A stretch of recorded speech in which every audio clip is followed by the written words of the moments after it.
my headspace that I'm in now is way better than what I was before, and that's the only thing that mattered to me.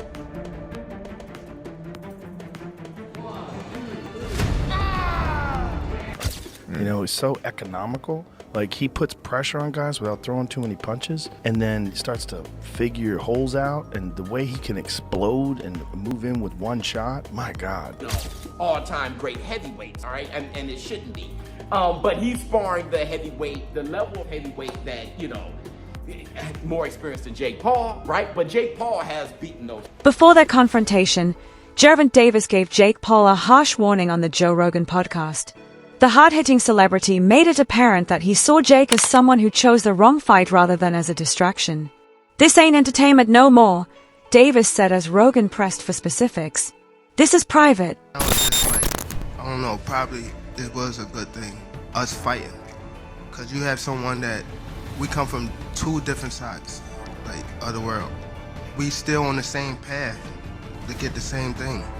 You know, I gotta be in there with him, I gotta be able to, you know, his arm reach, his size, his power, the way he moving and things like that. I just gotta adapt as I fight him. I think it's gonna be a great event. Every time I fight is fireworks. Boxing wins come November the 14th. We just giving boxing what it needs, and that's excitement. From Davis's perspective, the match offers some sort of atonement. Many questioned whether his aura had started to wane following his draw with Lamont Roach Jr. in March 2025, which was his first professional loss. In order to dispel skeptics and demonstrate that he still qualifies among boxing's elite, Davis has framed this bout in light of his legacy and position as a world champion.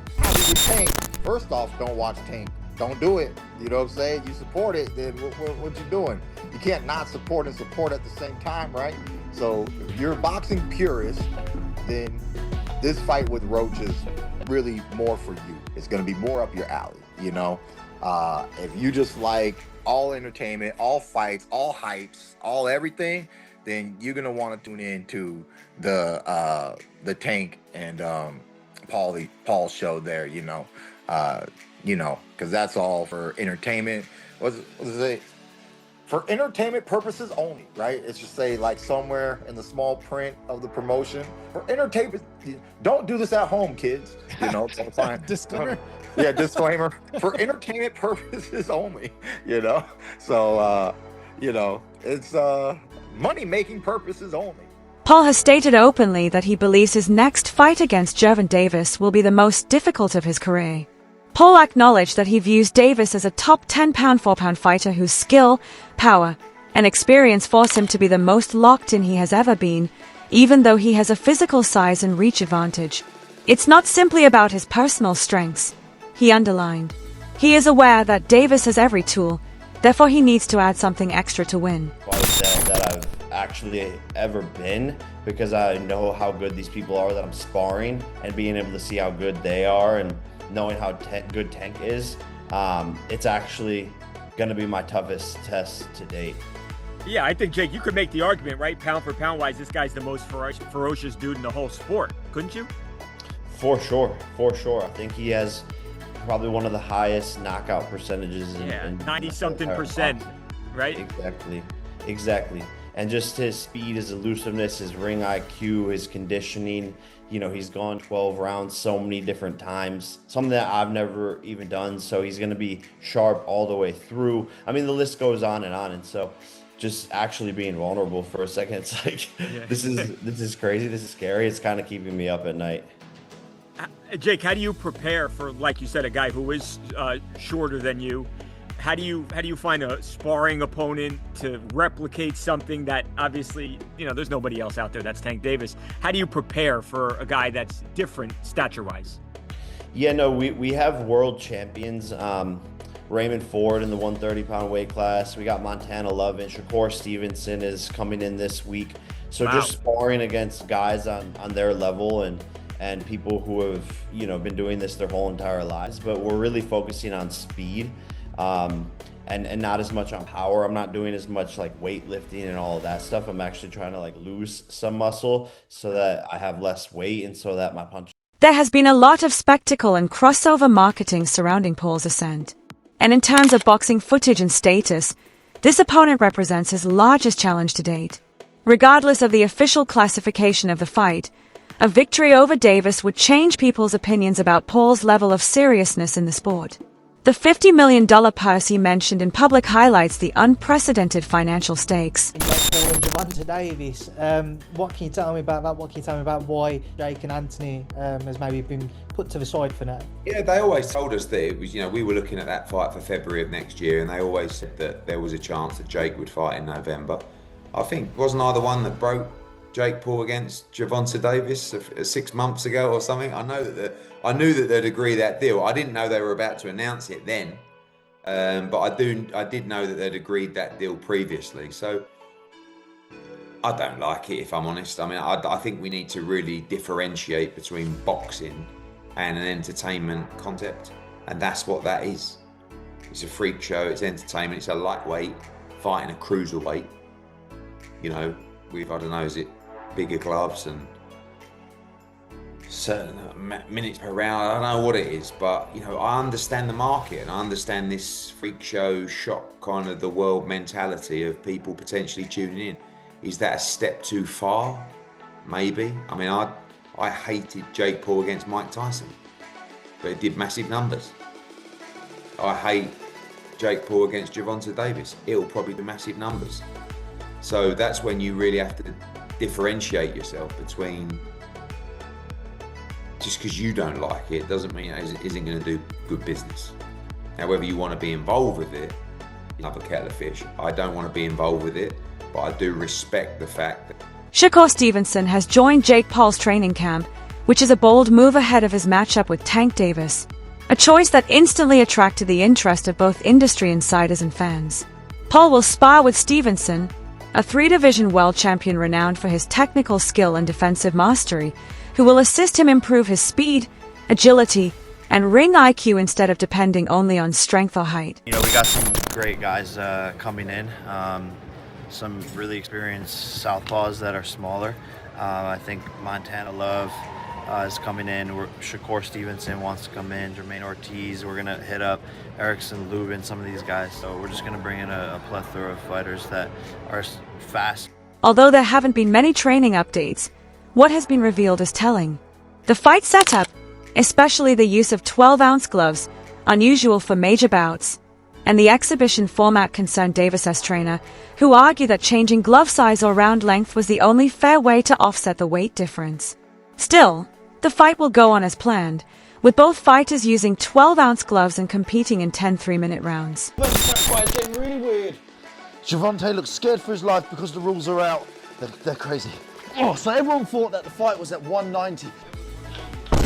Instead it's at 195, and this weight difference is scaring the life out of little Tank.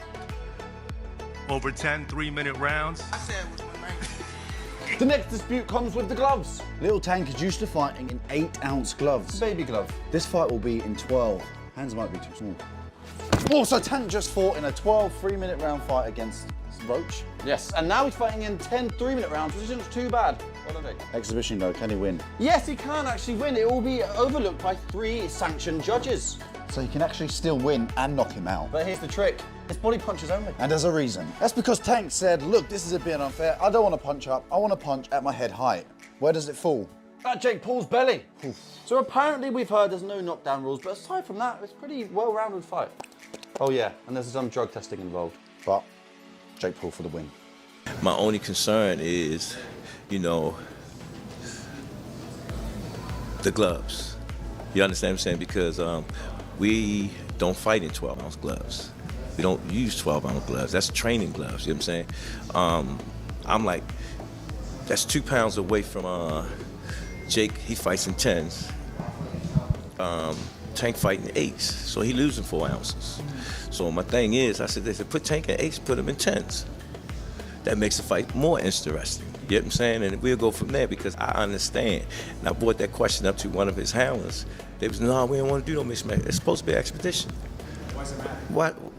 Now y'all want the wins and the loss. You know what I'm saying? All these prescriptions, but you want to be great. Being great is really pushing the envelope. You know what I'm saying? Tank don't really care, So when I brought this up, he said, dang, facts. You know what I'm saying? So, again, he can weigh the 10s and we weigh the 8s. The promoter is treating the fight as a big event even if its composition is classified as exhibition. Netflix has obtained the streaming rights and promotional materials, such as a recently unveiled poster with a Grand Theft Auto theme, have been used extensively to generate excitement. In order to give the night more legitimacy, world title fights have been placed around the main slot on the undercard. This fight is pretty much in their prime. But other than the size mismatch, most people are wondering why has Tank taken this fight, and those were the first questions targeted to Tank in this presser, because usually these sorts of bouts are relegated to the latter part of your career, and for most Gervonta Davis supporters, they thought they would get the big fights next, the Shakurs. They didn't think he would be fighting Jake Paul. Although Tank tried to push it off as fans should just be happy watching the sport and hey, haters will be haters, I think that's quite unfair to the people who have been loyal supporters of him and honestly have paid his bills. He tried to compare the level of criticism he gets to the likes of Mayweather, but the difference is with his mentor Floyd, he really did fight a lot of champs in their prime. Has Tank? Well, not really. The most notable fight he's recently had that the people actually wanted was the Ryan Garcia fight, and the only reason he took that fight was because everything was on his terms. And other than the Ryan fight over the last couple years, it's either been people who aren't in his weight division, which he's pulling up, or fighters ranked in the lower half of the top 10 lightweight list. The fights people have truly wanted to see just have never materialized, and simply that's why people criticize him. If the likes of Crawford never fought Spence or Usyk never fought Fury or Joshua, they would have caught the same level of flack. The reason why fighters like them are applauded is because generally they take on whatever challenge is in front of them. Tank instead, his whole career has bobbed and weaved around the most significant challenges that the people actually want to see, unless he has. The match is being presented to Davis as an opportunity to reveal Paul's history of handpicked opponents and demonstrate to the purist boxing community that he is prepared to venture beyond his comfort zone. Paul views the bout as maybe the largest payout of his boxing career. According to popular estimates, he will make about $50 million for only one night. Weird pocket watching. A little bit here. Like, what do you think? 50 to 100 mil. You're closer on the first number. Wow, that's still crazy. People are saying, people are like 200. It's just like, nah. Boxing's not like that anymore. Sean Porter said most fighters face Jake Paul for money, not respect. While Jake's business skills earn attention, real respect comes from beating top fighters, something money can't buy. This fight shows how boxing is turning into business, with Tank known for skill and Jake for spectacle. I like when it's all said and done and when you guys go off, they go to the next man. So if y'all can make a big payday, go get that payday. The sport of boxing don't love you. And that's the problem with this sport. It's like, what Jake Paul did, man, it's crazy, but people get paid off of it. Yeah. So if he can call any one of y'all out and y'all can get that payday, I say go get it, baby. I'm not mad at it. For me, and I'm not mad at this move at all for Tank Davis, but I think when it comes to boxing fans, there's an essence that comes with this sport, and it's an essence that hasn't been lost, unlike other sports. For an example, with football, we come from the hitting days. Yeah. Can't hit nowadays, you know what I mean? So boxing hasn't lost its essence, you know? They're trying to make it safer and, you know, all those sorts of things, but there's still this pureness to boxing that really doesn't exist in sports anymore, but it's still there with boxing. I think that's why people have such a problem with this kind of move from Tank Davis. Is it more the heart? How do you guys feel being boxers? Man, like once you hear the numbers, I'm like, they're talking, like I don't know the official one, they're talking about like 100 mil. Oh, damn. Like, they're talking about these insane numbers. Like I'm gonna be like, don't take that. I'm not gonna tell another man not to take that type of check, especially for something like that. It's not on your official record. It's an exhibition. I'm not gonna lie. Despite criticism, many are eager to see how this fight ends. Jake's unpredictable style and Davis's intensity create chaos fans crave, drama, surprise, and controversy. That's not a victory, unless he's landing the right jab, grab, breathe. Meanwhile, Tank is downloading, collecting timestamps. Ever see a big guy wrestle? Yeah, those first few minutes looks like a forklift, but by minute 5, forklift needs a nap. Can a forklift catch a fly? Only if the fly gets lazy. Jake's body will be open, especially after mid-fight when hands start sinking. And when the guard starts to wither away, so will chin. Body shots don't ask permission, they collect rent. Liver. You don't need to be a heavyweight to fold a man who's exhaling. A small, sharp guy versus a taller frame, seen it 100 times. You touch torso early, you tag shoulders late. The high guard. Wade Plemons says Jake Paul is a strategist who wins before the fight begins, using ego and hype as weapons. By luring Gervonta Davis with fame and fortune, Jake's true victory is controlling the spotlight, not just the ring. And again, Jake's only been boxing for 5, 6, 7 years now. It isn't necessarily far-fetched to try to have his own advantages when trying to fight other boxers that have been far more experienced than him. But this one's a little too much, right? This one is crazy because of the massive weight difference. It doesn't make a ton of sense. But again, as far as a sport fight is concerned, I want to make sure I make that clear. Again, this is not me hating on it, because I do think that both guys have been very upfront with what they're doing in this fight and what their goals are with these kind of events. But the narrative Jake's trying to create is if this is like proving anything for him fighting a real fighter when Gervonta is so much smaller than he is, it'll prove something in the fact that Jake is willing to put on great events, but it won't prove anything to the people that are asking him to fight a real fighter. I will say though, if Jake goes out and flatlines Gervonta, the casual audience that will say Gervonta smokes Jake completely and utterly, like it wouldn't even be close, that will change their minds a little bit. Not the people that know boxing, but the people that are going to watch this, the casual viewer that know the name Gervonta Davis and know the name Jake Paul. If he is to compete with Gervonta at all or look good in that fight, people will in some way accept that. Or they'll do the other thing where they just say the fight. The fight has split the boxing world. Purists see it as spectacle over sport, while supporters believe it brings fresh energy and fans. Davis aims to prove skill matters most, and Jake adds star power, but everyone's talking. I mean, the backlash is just what people do nowadays. That's just, you give somebody a keyboard, you give them a phone, and they able to hide their face. Yeah, they gonna have a field day. The backlash I get, I understand. What'd you say, number 2? Not fight Shakur? Yeah, he's saying he'll never fight Shakur. That he ain't gonna do him no favors. That he ain't gonna help him make no money because Shakur broke or something like that. Something along those lines. Yeah, I don't get all that. That's, you know what I mean. That's against the game. Like, you know what I mean. You at least owe that fight for the game. You know what I mean. You owe the rematch with Lamont for the game, but you owe Shakur for the game just because of the 2 style matchups. You know what I mean. But if he feel like he don't gotta fight him, guess what? We can't sit here and just go crazy about it. But it is kind of crazy. It is kind of corny. You know what I'm saying? If he not gonna fight Shakur, and if he's standing on it like, I'm not ever gonna fight you, I'm not doing you no favors, and all right. But then again, you know what? I don't know what them guys got going on. I don't know what they've been through personally. You know what I'm saying? But would I love to see that fight? Hell yeah, I would love to see that fight. And then number 3, you said what? You said retirement. The retirement. Oh, boxing. Boxing. They're around. They're around. There's always gloves around. It's on you. It's on you. I'm chilling. You all right? Yeah, get with me. I know. How you feel? Dark skin boy. That's my man. The retirement is like he done a lot.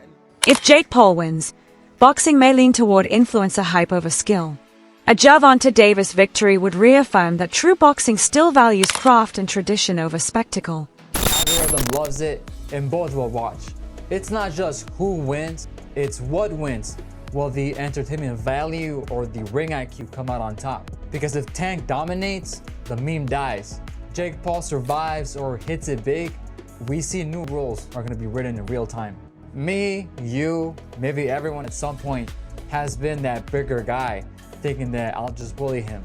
Jab, slip, liver shot, sat me down real nicely. Size helped until it didn't. All I'm saying is, let's not dismiss something because it looks weird.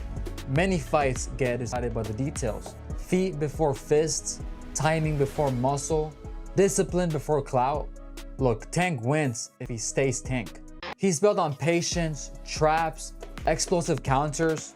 That's hell for a tall guy who gets eager. Who do you think will win this one? Jake or Tank? Leave your guess in the space provided below.